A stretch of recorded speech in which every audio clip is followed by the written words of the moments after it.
King Solomon's tomb. King Solomon is a name that'd make anyone sit up and listen.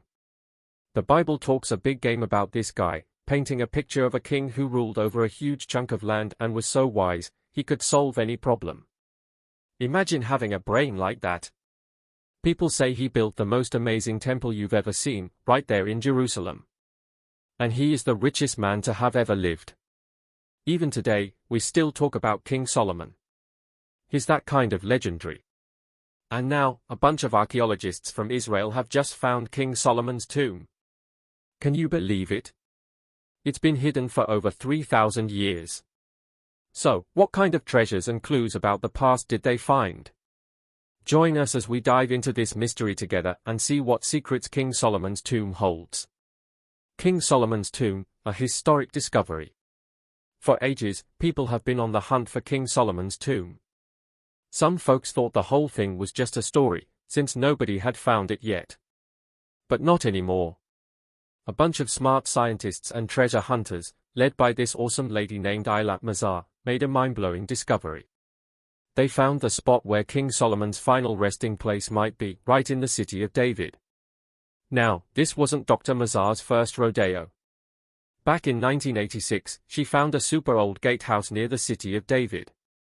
At the time, she couldn't say for sure if it was Solomon's, so she kept quiet about it. Fast forward to 2009, Dr. Mazar decided to dig around the gatehouse again. Can you believe she found a whole bunch of super old stuff everywhere she dug? This stuff was like a time capsule from way back when King Solomon was alive. With all these new clues, she took another look at the gatehouse and realized it was probably built around the 10th century BC, which is when King Solomon was boss. Dr. Mazar's approach to archaeology. So, why should we trust Dr. Mazar's findings? Dr. Eilat Mazar was no ordinary scientist. She was a brilliant mind with a deep-seated respect for the scientific method. Her favorite saying, "We must let the stone speak," perfectly captured her approach to archaeology. It was as if the artifacts themselves held the key to unlocking the past, and Mazar was determined to listen intently. Even outside the world of academia, her reputation was stellar. Herschel Shanks, a well-known American lawyer, wrote a glowing article about her in 2007 for Biblical Archaeology Review. He didn't mince words when he praised her professional skills, saying that no one would dare question her abilities as an archaeologist. Mazar was often labeled a biblical scientist, a term that accurately reflected her unique approach to research. Unlike many of her colleagues who kept their religious beliefs separate from their work, she saw no conflict between the Bible and scientific inquiry.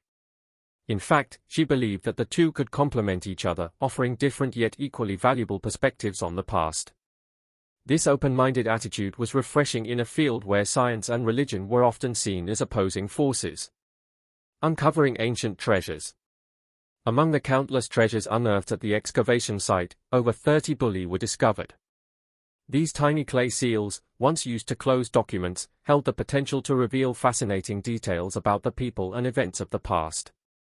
One particular bulla caught Mazar's eye, sparking a level of excitement that was rare in the usually reserved world of archaeology.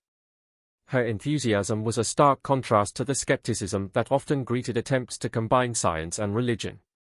It was clear that Mazar's deep knowledge of archaeology was instrumental in making this groundbreaking discovery. An unexpected find. What made this find even more remarkable was that the team hadn't set out to find Solomon's tomb. Their initial goal was much grander. They were searching for the remains of King David's palace. While digging through the oldest part of Jerusalem, they stumbled upon something truly colossal, a massive wall segment stretching over 2,110 feet. Known locally as the Cave of the Kings, this mysterious structure was shrouded in intrigue. Who built it? What was its purpose? The archaeologists were eager to uncover the secrets hidden within its ancient stones. The segment they uncovered included a gatehouse, a corner tower, and a royal structure. The archaeologists were stunned by the wall's size, suspecting it might be part of an even grander building like a temple or palace. They were thrilled at the possibility that this structure was connected to King Solomon's reign. Radiocarbon dating indicated that the site was from the period when King Solomon ruled. Dr. Mazar noted that this was the first time they had found a structure from that era that could match the descriptions of King Solomon's buildings in Jerusalem. Why, it's likely Solomon's. But could this have been built by another king and not Solomon?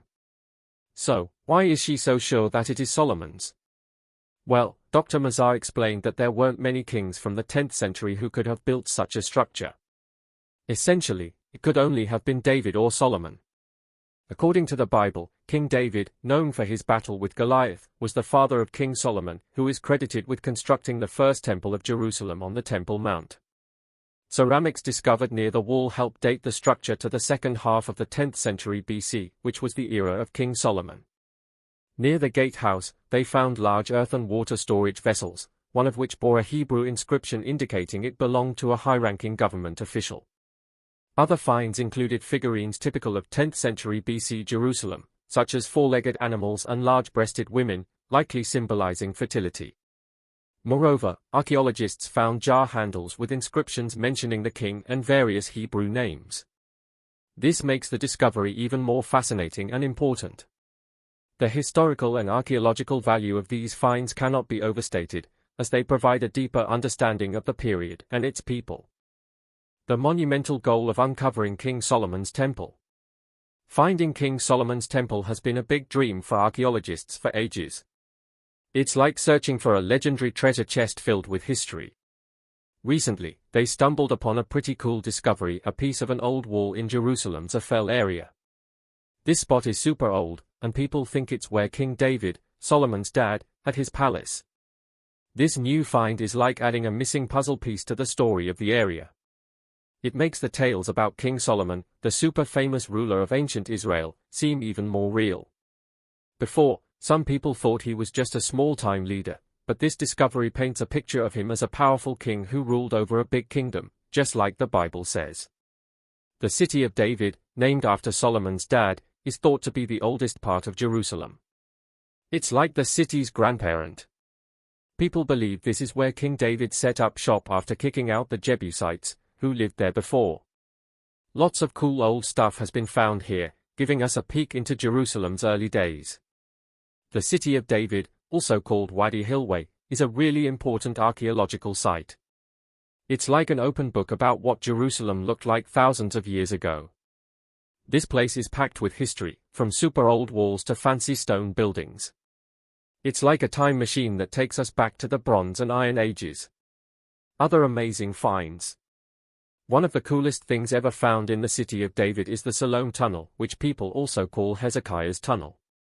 It's like this super old, super smart way to bring water into the city.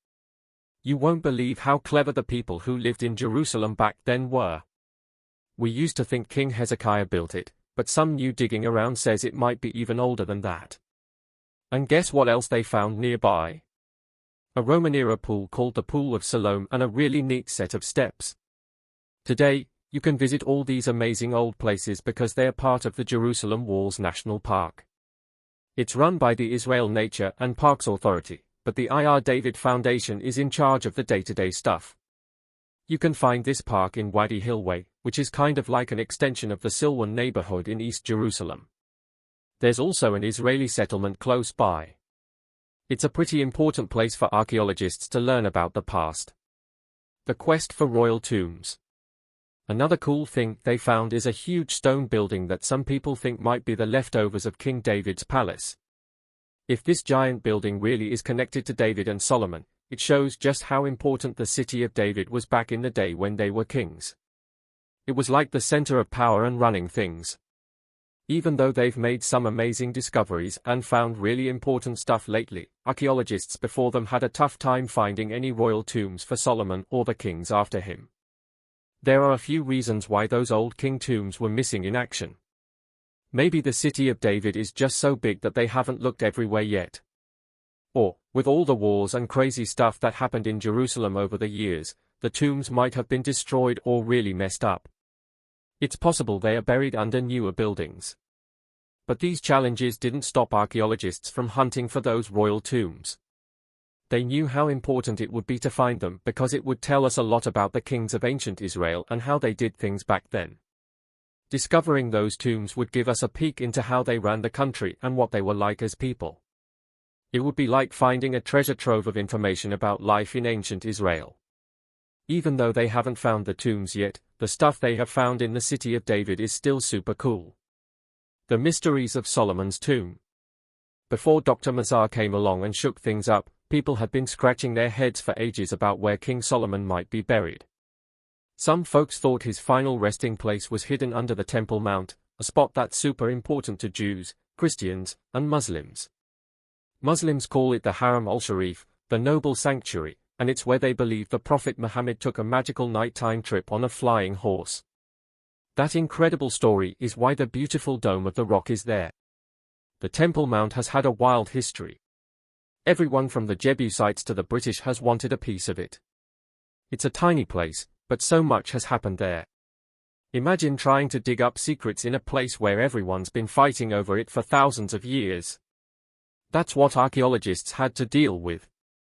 The people in charge of the Temple Mount for Muslims, called the Waqf, weren't too keen on digging around, saying it was disrespectful to a holy site. So, while some adventurous Europeans poked around in the late 1800s and the British did a little digging when they were fixing up the Al-Aqsa Mosque in the early 1900s, no one really got a good look at what was underneath. It was like trying to find a needle in a really big haystack. Even if Solomon's tomb was down there, it could have been anywhere. Without a proper search, it was all just guesswork. Old stories and writings talk about burying important people near the Temple Mount. They say kings like Solomon might be buried close by. And since Solomon's temple, a big deal for the Israelites, was built right there, it made sense that his tomb would be nearby. Plus, some ancient texts mention secret tunnels and rooms under the Temple Mount, which sounds exciting, right? But without being able to explore those places, it's tough to say if any of it is real. Solomon's tomb, the mystery continues. For centuries, people have been fascinated by the story of King Solomon, the legendary ruler known for his wisdom and wealth. A big part of this fascination is the enduring mystery of where he's buried. Archaeologists have been carefully poking around the Temple Mount for ages, hoping to find Solomon's final resting place. It's a delicate job because they want to protect the historical importance of the site.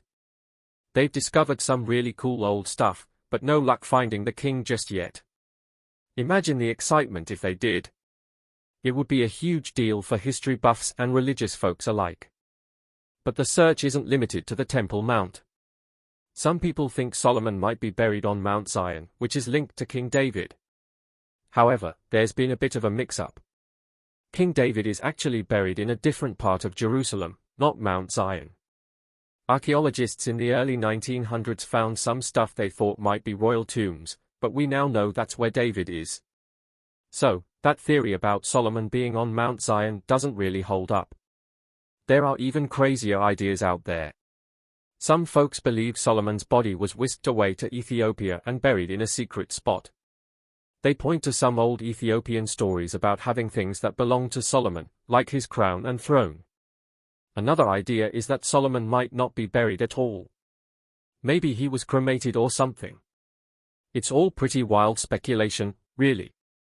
So, where is Solomon's tomb? Nobody knows for sure. Maybe one day we'll find out, but until then, the mystery lives on. Zedekiah's Cave. Another interesting place archaeologists are actively trying to decipher is Zedekiah's Cave. Way down under the noisy, busy streets of Jerusalem's old city, there's a secret world full of mystery and old stories. Imagine a place hidden in the dark, with walls that whisper tales of ages gone by. That's Zedekiah's Cave. People also call it Solomon's Quarries. It's a huge hole in the ground made of limestone rock, and it's been a puzzle for smart people, adventurers, and curious travelers for hundreds of years. Legend says this giant underground space, big enough for 5 city blocks, was a hideout for King Zedekiah, a ruler from Judea in the 6th century before Jesus was born. When the Babylonian army was trying to take over Jerusalem, the story goes that King Zedekiah ran away to hide in the cave. A famous storyteller named Rashi tells a super exciting tale about Zedekiah's escape. He says the king hid in the cave and ran through its twisty tunnels towards the plains of Jericho. As Zedekiah was sneaking through the dark, something amazing happened. They say God sent a deer to run above ground, leading the soldiers who were chasing the king right to the cave's exit just as Zedekiah came out. That's how they caught him and made him blind. This spooky story makes the cave even more interesting, but it's the connection to the Freemasons that really gets people talking. The Freemasons think Zedekiah's cave is a special place and that it was where the Knights Templar used to meet. They believe the cave has secret symbols and codes that hold the group's hidden knowledge. But there's no real proof for this idea. Before folks started digging around, there was a lot of guesswork about where to find Solomon's final resting place. Archaeologists, scientists, and history buffs alike had their own ideas. Many pointed a finger at Mount Zion, a hill in Jerusalem closely tied to the city of David. They thought this might be the royal graveyard for the Davidic dynasty, including the great King Solomon himself. But here's the thing, they were barking up the wrong tree. It's a common misconception that King David is buried on Mount Zion. Nope, that's not right.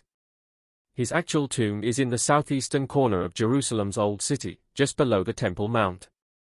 This area is known today as Ir David, or the City of David. The Bible, in the book of 1 Kings, chapter 2, verse 10, tells us that David died and was put to rest in the City of David. It also gives us a timeline. David ruled Israel for 40 years, 7 of those in Hebron and the other 33 in Jerusalem. After David passed, his son Solomon took over. Now, let's clear up something about Zion. When people talk about Zion, they are usually referring to ancient Jerusalem. But there's a mix-up that happened in the Middle Ages. Pilgrims from the Byzantine Empire got a bit lost and thought the hill south of the Armenian Quarter in today's Old City was part of the Old City. So, they called it Mount Zion. Truth is, the city David conquered was on a lower hill south of the Temple Mount. This was originally a Jebusite city, but David made it his capital. For over 200 years, this was the whole of Jerusalem. Later on, the city grew and spread westward, eventually including the area we now call Mount Zion. So, for ages, people had the wrong idea about where King David was buried. Then, in the 2nd century, Jerusalem got into a lot of trouble. The city was destroyed, Jews were sent away from their homes, and people started to forget where David's tomb was. Luckily, the Bible gives us a hint. It says that David, Solomon, and a bunch of other Judah kings over the next 150 years were buried in Ir David, which is probably part of today's City of David. Back in 1913, a French guy named Raymond Will started digging around in Jerusalem's City of David. He thought he might find some old tombs, maybe even the final resting place of those early kings from the Old Testament. Some people didn't buy into his ideas, but another archaeologist named Jeff Zorn thinks Will might have been onto something. For ages, folks believed King David's tomb was on Mount Zion. That's what a historian named Josephus said in the 1st century.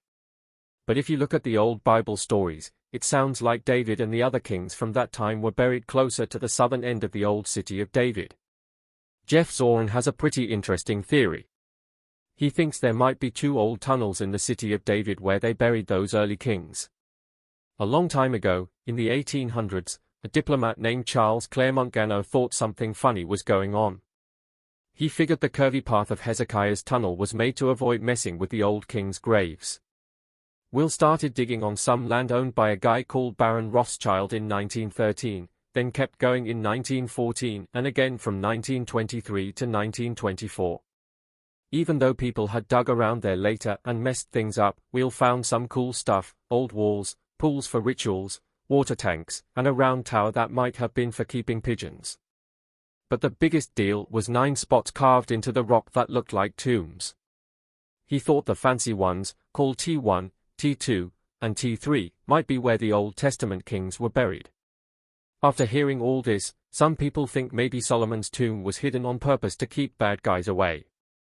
That was a common thing to do with royal graves back in the day. Some folks even think Solomon might be buried somewhere else, maybe outside the old City of David because of trouble with politics or religion during those crazy times. Now, let's talk about the Tomb of the Kings in Jerusalem. It's open to visitors now, but for a long time, people thought it was the final resting place of King David and King Solomon. Turns out, that's not quite right, but the name stuck. This place is super old, built around the year 100. A French explorer named Louis Félicien de Saulcy was one of the first people to really look around the place in 1863.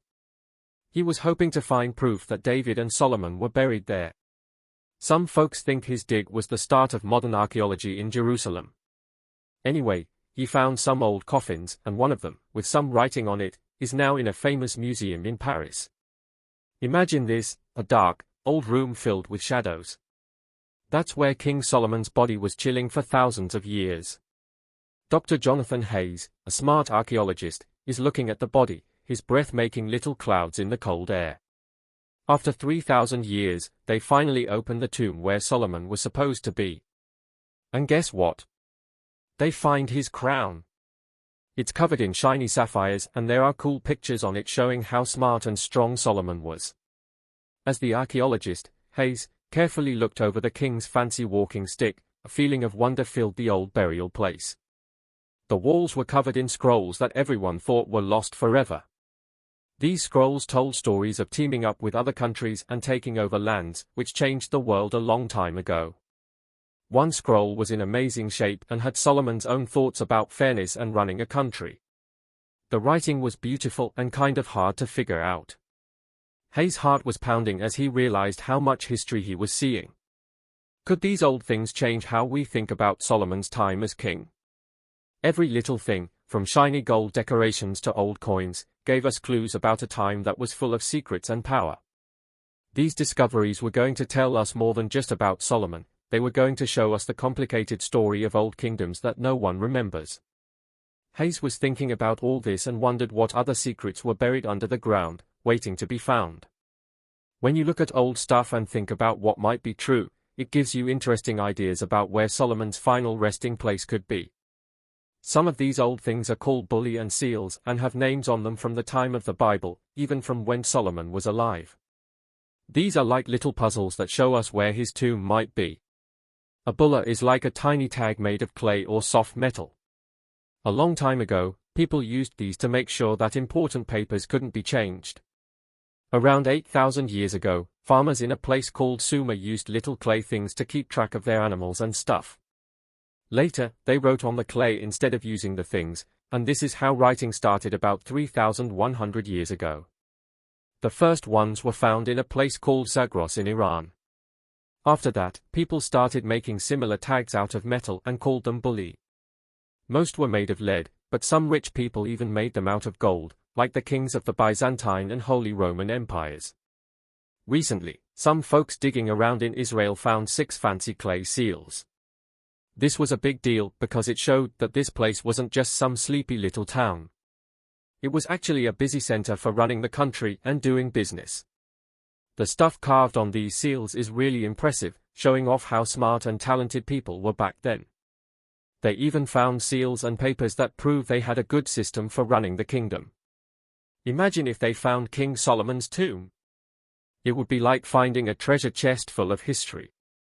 Not only would it prove all those old Bible stories were true, but it would also show us just how rich and powerful the old Israelite kings were. Everyone would want to come check it out and learn all they could about life back then. But finding Solomon's tomb isn't a walk in the park.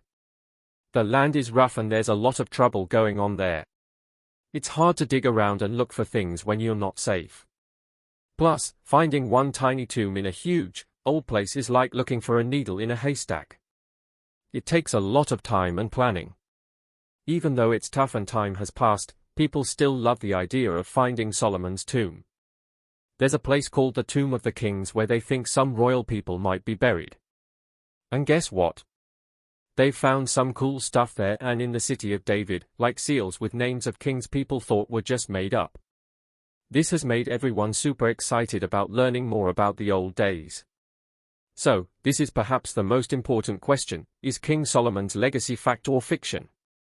Even though we've found some pretty cool stuff, there's still a lot of back and forth about whether people like David and Solomon were real or not.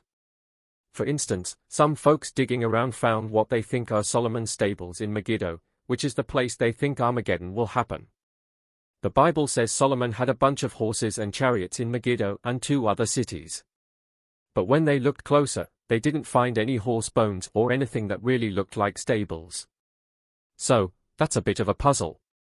People have also been hunting for Solomon's famous mines because he needed a lot of stuff to build the first temple.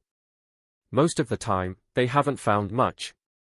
But in 2017, someone found a big old copper mine in Jordan that's really old. It's from about the same time Solomon was around. So, if Israel owned that place, they could have gotten rich and had lots of stuff. Besides looking for stuff in the ground, people who study the Bible have been taking a closer look at the stories about Solomon. There are some really wild tales, like him having 700 wives and 300 girlfriends. That's a lot of people. They also say one of his wives was the pharaoh's daughter, but there's no proof of that in Egyptian history. People think Egyptian kings were scared to give their daughters away because it could cause problems. But one of the craziest stories is that Solomon had a whopping 1,400 chariots. That's a huge army. But we haven't found any real proof of his stables, and the Bible says the Egyptian king Shishak came and beat up Israel just 5 years after Solomon died, taking all the temple's stuff. If that's true, Solomon's army couldn't have been that strong. Because of all these big stories, some people who study the Bible think maybe Solomon was made to sound way cooler than he really was. They might have wanted to make their people seem as important as other famous kingdoms.